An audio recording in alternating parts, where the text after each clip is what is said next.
Maswerteng umaga po mga ka-STL. Narito na po ang resulta ng STL Bataan para sa araw na to, first draw November 26, 2024.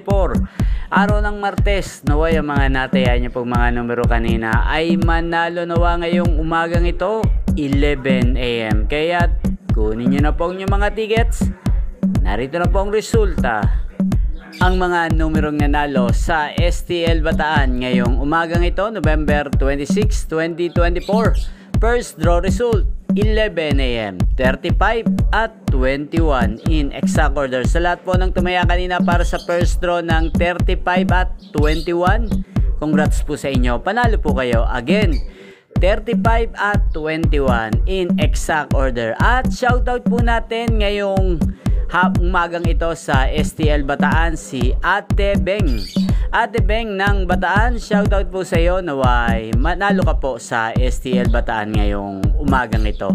At sa lahat po ng mga taga Bataan dyan, shoutout po sa inyo. Naway nasa mabuti po kayong kalagayan. At inyo pong napanood ang resulta ng STL Bataan sa channel na to, Roderick Hernandez TV. Maraming salamat po sa patuloy niyo pong panonood at pagsuporta sa aking channel. Huwag pong kalimutang mag-subscribe at magkita-kita pong muli tayo mamayang alas 4 ng hapon dito po sa channel na to.